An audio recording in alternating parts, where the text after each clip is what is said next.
Hi, welcome to Starkey Soundbites. I'm Dave Fabry, Starkey's Chief Hearing Health Officer and host of the program. And this is a very special program. With me today, I have Rick Baran, who's been with Starkey a remarkable more than 50 years, and we'll get into that in a little bit. Most of that has been spent really heading up all-make repair, but you've had a variety of different roles over the years. But Rick, thank you, because we know you've got retirement coming up here at the end of March, and a well-deserved retirement. But we want to talk a little bit on your perspective of the hearing industry and how it's changed, your remarkable, legendary record that will unlikely be broken by anyone other than employee number one here at Starkey, and celebrate a little bit of your career. So welcome to the show. Well, thank you for having me. Truly remarkable. I mean, talk a little bit about what first brought you to Starkey and you know how you managed to stay so long. Well, I've always had an interest in electronics. And starting when I was probably about 12, our TV set broke, and we had to wait a month or two before we could get a repairman out, and they were expensive back then. And so when the repairman came out, I was looking over his shoulder the entire time that he was repairing this TV, and I learned everything I could from that little bit of time. And 6 months later, the TV breaks again. Well, this time I knew how to take the cover off and take the tubes out and bring them to the drugstore and find out which one was bad. And then we get a replacement and I'd get the TV working again. So that was kind of where I started with my interest in electronics. That's awesome. You know, you think about the parallels really between hearing aids and televisions. Hearing aids were among the first consumer or medical products for sure to incorporate integrated circuits, but there were early hearing aids, as we know from the history display that we have set up over on campus in the Center for Excellence. And TVs as well, really, during that era went from tubes into integrated circuits. Yeah, that's right. And it went kind of from tubes to transistors. Transistors first. And the transistors were out in the hearing aids, and the TV started using transistors instead of the tubes. Then made them more reliable. And they were much more reliable and more low voltage, and they were just much better. And after the transistors, then they went into integrated circuits. And I remember when I first started seeing integrated circuits in some of the behind-the-ear hearing aids. When was that? Well, that was probably when I first seen them was probably 1968 or so. And it was the first one I remember was a Zenith pacemaker that had a integrated circuit in it. And that was, a big step up from the transistors. It wasn't long before a lot of the other manufacturers started putting in the integrated circuits also. And there was a model at Qualitone that started with the integrated circuit when I was there. And then a few years later, everybody pretty much had it.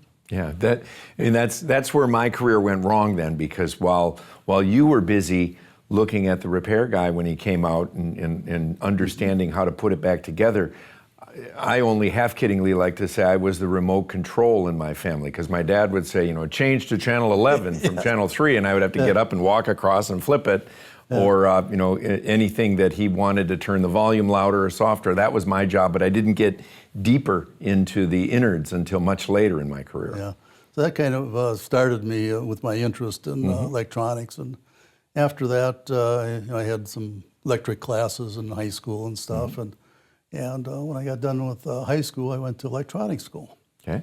And where was that? That was Brown's in Minneapolis. Yeah. Okay, sure. And studied electronics and got to know pretty much everything that they were teaching. And when I finished that, I went into the Naval Air Reserve. Okay. Went off to boot camp, and my job there in the Navy Air was I was the electronics guy on a P2H. And so I was responsible for keeping all of the electronics gear going.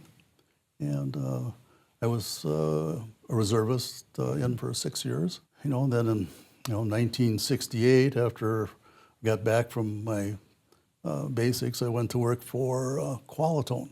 Okay. And I started out there as a tester, and I would troubleshoot the circuits and stuff before they built them. And eventually, after 4 years, I became the service manager.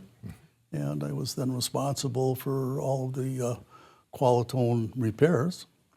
And not too long after that, I realized that I was having a hard time making a living and paying my house payment and all my stuff. So fortunately, I started thinking about a different job and got a job as production manager for a company called Golden Tone. And the guys at Qualitone said, "Oh, that's a horrible company. If you don't believe me, go ask this guy, Bill Austin." So I did. Okay. And of course,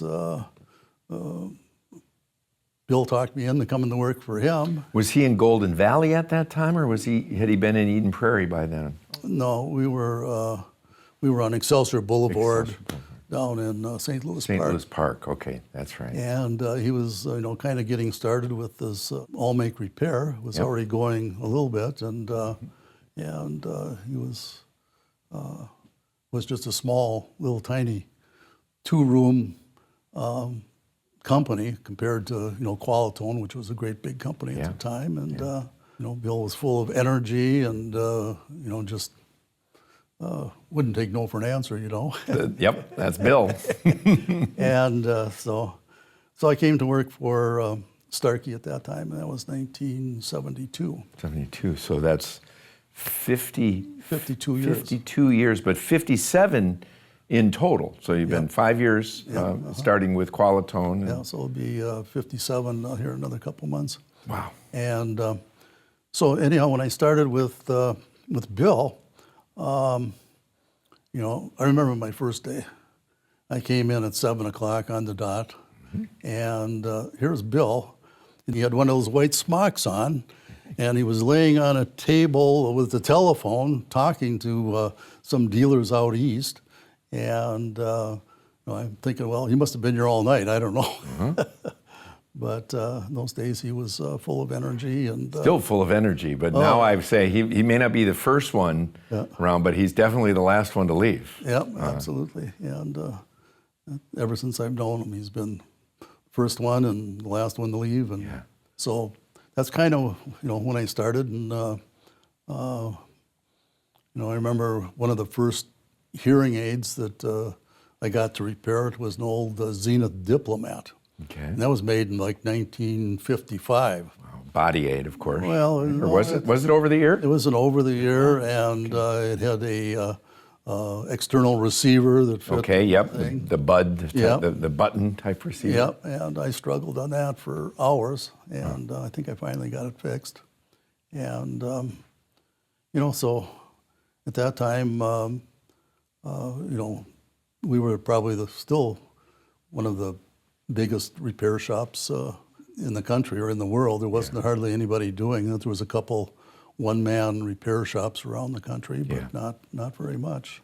No, and nothing on the scale like I think a lot of people aren't even fully aware, newer people to the profession, of the all-make repair element that still to this day goes on. And you walk over and you look through the racks, and it is like its own museum, because a lot of those hearing aids now, I'm 15 years behind you, but with over 40 years in the profession, a lot of those model numbers, it's like a walk down memory lane when I walk over in all-make repair. Yeah, well, we saved everything.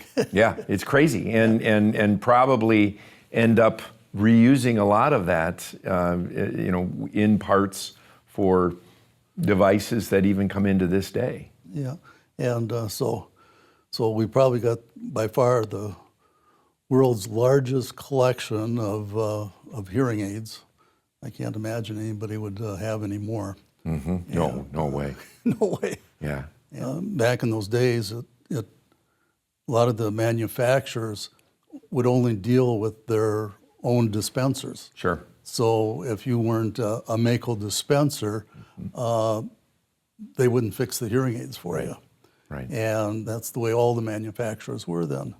And so there was a big need for somebody that would do all the make repairs, for somebody that had a person that walked in with a Mako hearing aid and, they were a Qualitone dealer. They would, send it to us, and there was a big, giant need for the service at that time. Well, it really represents from the start of the origins of this company, the commitment to putting the needs of the patient first.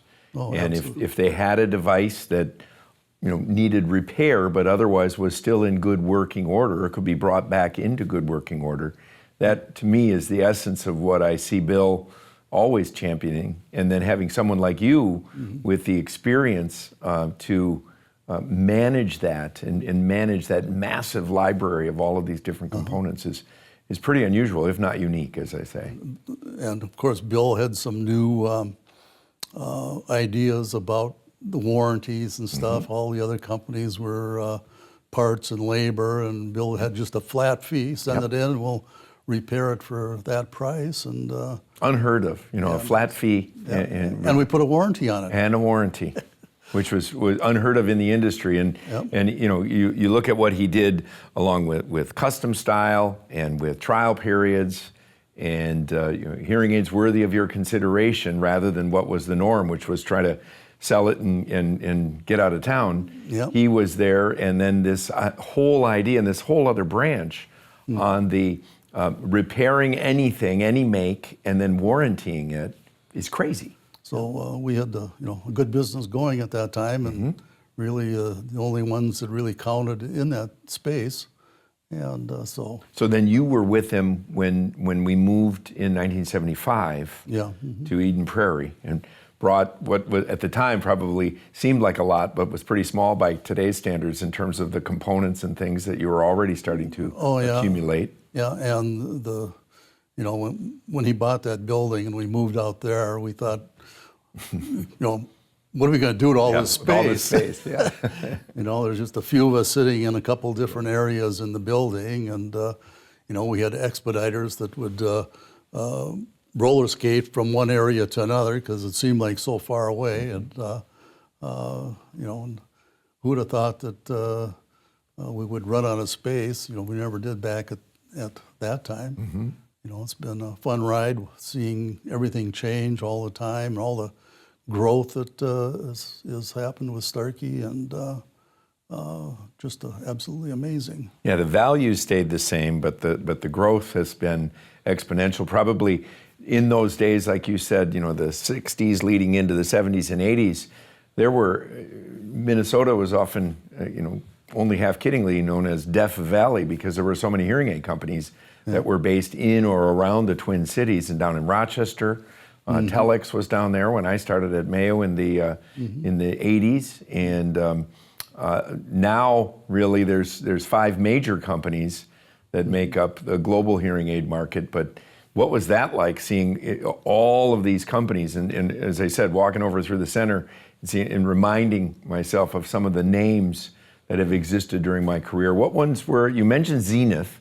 What were some of the other devices that were particularly interesting when you tore them down, kind of with that mindset of the 12-year-old that looked at the back of your TV for the first time over the shoulder of the repair person? Who was doing the stuff that was the most interesting in some of the early days? And obviously, Starkey, we think we're leading in innovation, but who was doing some of the most intriguing things? Well, they all had different methods for adjusting the frequency response and stuff, and some of them were really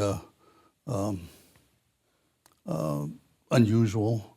I remember one of the Makos, you had a little capacitor on that was encased that you would plug into the hearing aid to change the frequency response, which that was really unusual.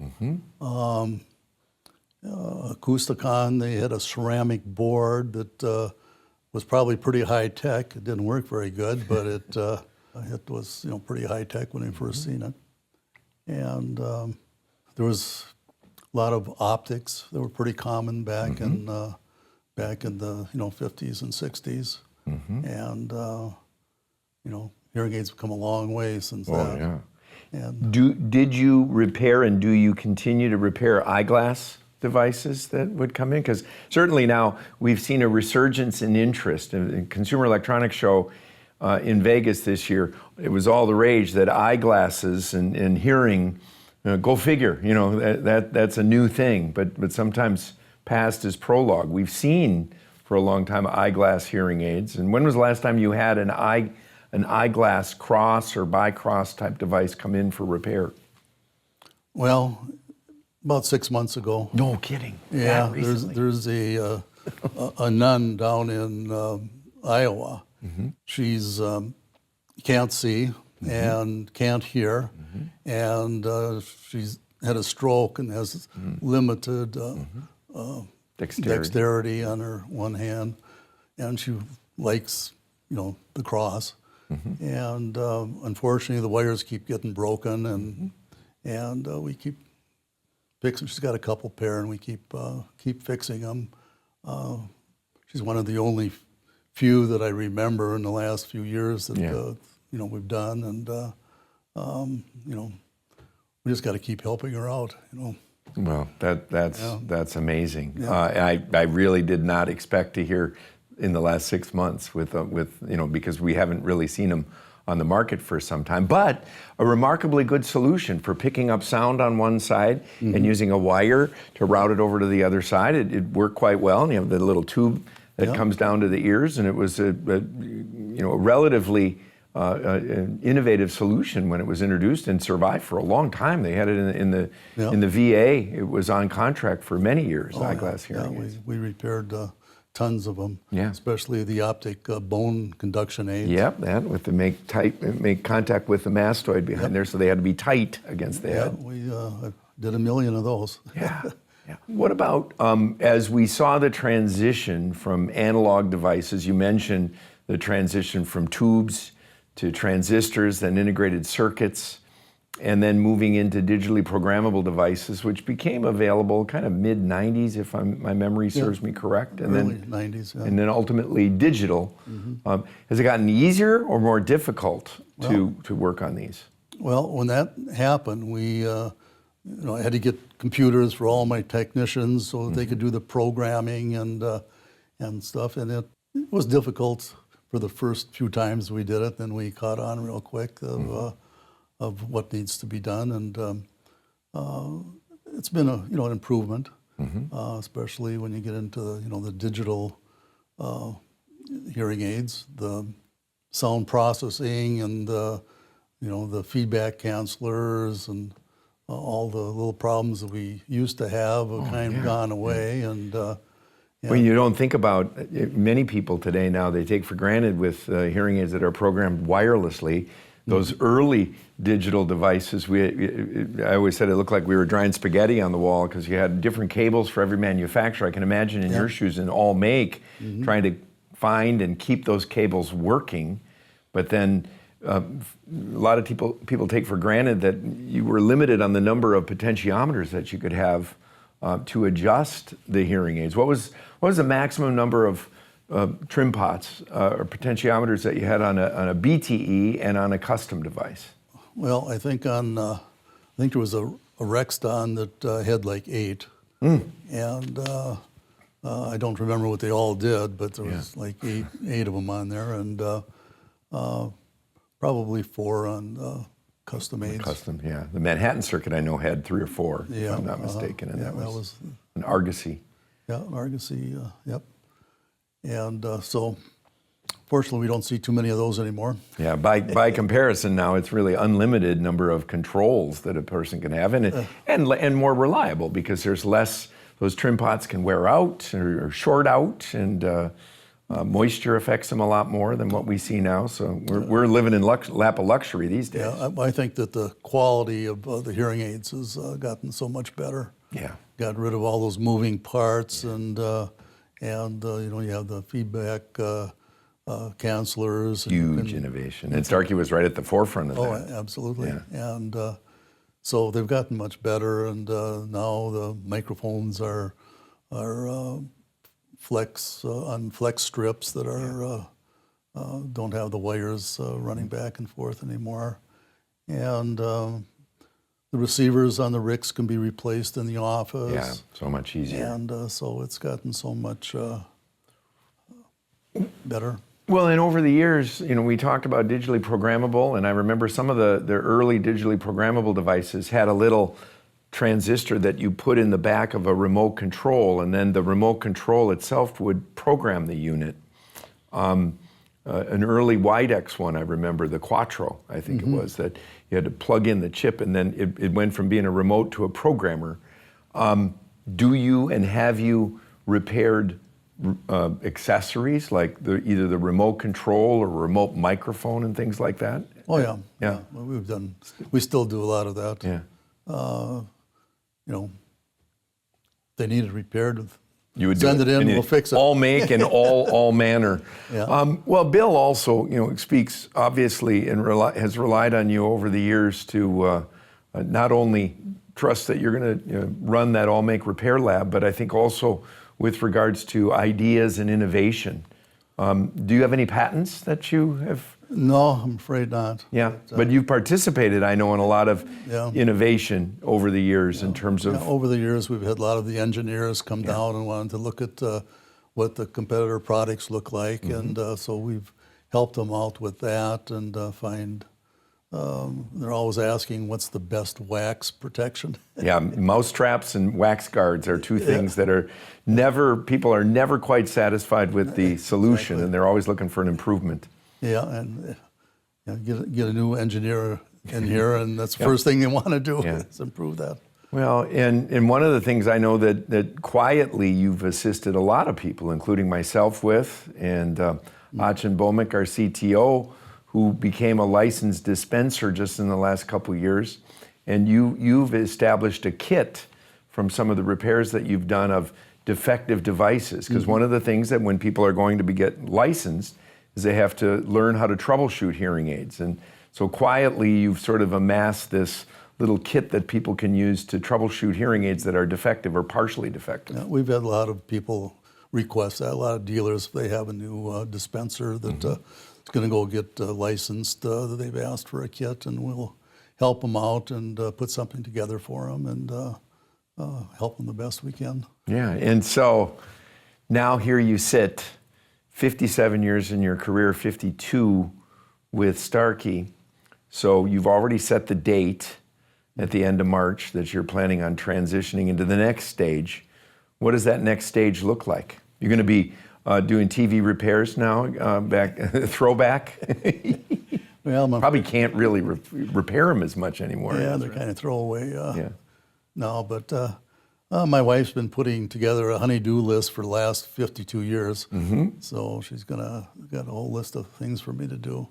We might do a couple vacations, and I'm going to sleep in till 7 o'clock in the morning, and I'm not going to rush off to any meetings. And I'm just going to, last fall, I planted some tulips.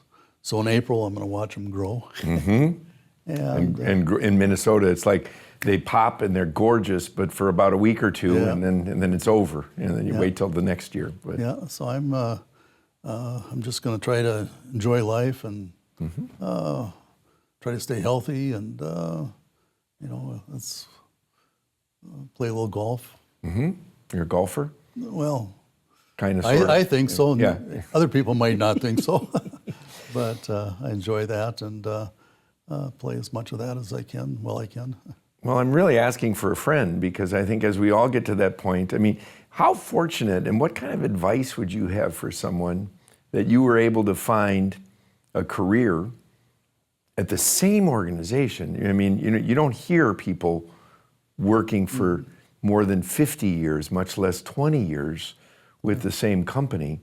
And what advice do you have for someone in terms of finding what it is that, like you, at the age of 12, you were able to find something you were interested in and had a skill for, and then be able to apply that to stay in, one career? I know you've had a lot of different hats over the years, but How fortunate is it that you were fortunate to find something where you aligned your skill and your interest, or was it a mindset of saying, this is what I do, this is how I make it work? Well, I kind of think you got to find something that you love to do. Yeah. And if you enjoy what you do, it's not like going to work every day. It's like going to your hobby or what you enjoy doing. And I've been fortunate that I enjoyed the electronics, but I also enjoy helping people. And every time we would fix a hearing aid or do a special thing, we would be improving somebody's life.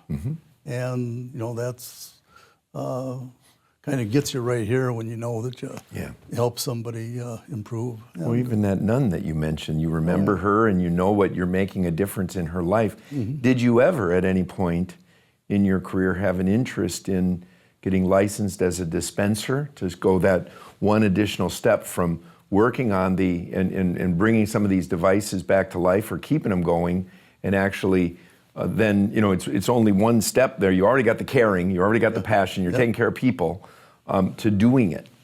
Yeah, I kind of thought about doing that, but there you could only help a few people. Every day we help hundreds of people. And, I've seen people smile, when I've been on the missions, and see how it changes their life. And the whole family around them would get all teared up when a young child says their first words and can hear their parents. And so, I guess I've seen a lot of that, and I've been involved in the Center for Excellence, many times helping people. And, I still go down there and help if somebody comes in with a bone conduction hearing aid. I still end up helping. And you're like, what do I do with this? There's nothing that goes in the ear. It goes behind. And so I've been, helping Bill down there with problem patients for years. And so I see how it improves their lives. Well, you've been so instrumental in keeping Bill going with, he always looks like a kid in a candy store when they get in shipments of devices that he knows have value to someone somewhere in the world where hearing aids aren't available. Cost basis is, insurmountable for many of them. And so you're the perfect person to have on a mission, but how many times have you helped when we see the big pile of hearing aids and bringing them back to life? I see both of you in there with gleams in your eyes, because it looks like... We've put together millions of hearing aids Crazy. that have been fitted all around the world, in third world countries and wherever they may go, and that's kind of gives you a little purpose. Yeah. That a little bit of work on our end can help so many people, and that kind of keeps me going. I could have retired a bunch of years ago, but I enjoy helping people. I think you nailed it. Not only find something you're passionate about and that you're good at, but then join an organization or your own company, whatever it is. But in this case, I think we're fortunate where if you enjoy getting up in the morning, and I'm in the same boat. I'm like I said, 42 years in, and every day I get up. And some days I'm more tired than the next, I won't lie. They say, find your passion, you'll never work a day in your life. Well, that's not entirely true. Some days are harder than others. Exactly. But to be able to come into work every day and know that you're making an impact, and you really are, on all of these folks that you've benefited over the years. I am curious, before we end here, talk a little bit about the missions that you've been on. What's been a memory or two? How many missions have you been on? Where have you gone? Well, can you share any stories? Yeah, I've only been on one mission down in Mexico, and we went through probably about 5 different cities or whatever. Yeah. And I remember some of the people that I fit. I remember one young guy that was probably about 17, and he didn't want to be there, and he had his hair kind of cut up, and his parents were, making him do this. His mother was, and he didn't want a hearing aid on. And finally, after we got hearing aids on him, his eyes just lit up, and all of a sudden you could just tell. At first it was like this, and then it was like, he wanted more. And that was one of the key people that I remember. But there was so many other ones that we helped. And you could just see how their eyes would light up the first time that they hear something. And, it keeps you going. Yeah. Well, over your 57-year career, 52 with Starkey, the technology has changed from, as I said, analog to now fully digital and wireless, whole different level. But really, sound remained the same throughout that time. Maybe we had to go through analog to digital conversion and back again after processing. But the one thing that was the constant was caring. And really, I can't think of a better embodiment of that caring than you and your role with your team that brought these devices or kept these devices going to help people hear better every day, and to do so for such a long time and with such passion and dedication really is something unheard of these days. And so I'm grateful to you for the help you've provided me during the time that I've been here with Starkey, and for more than that, so many people that you've benefited and the innovations that you've helped deliver, and the way that I know I can speak for Mr. Austin in terms of a thank you, and even Brandon in his role as president and CEO, I know has a surprise for Rick Baran Day coming up at the end of next month, and I've never heard of that been bestowed on anyone else. And I can't think of a more deserving recipient than I think employee number 2 here. All right, well, thank you. and I really appreciate your sitting down and reflecting a little bit on your career, and I wish you a lot of excitement in this next phase, in improving your golf game, spending more time with those honey-do lists. Yeah. and I wish you good health, most important. Okay, well, thank you. So thank you, Rick. All right. And to our listeners, thank you for this special episode and very personal episode of Starkey Soundbites, and really reflecting on what it is that you can do, that if you could be fortunate, and I don't think he made his luck, but aligning something that you love to do, that you're good at, and then that you importantly persevere with that over a career, whatever it might be, to make the impact that Rick has. Thank you for joining us, and look forward to seeing and hearing from you again very soon.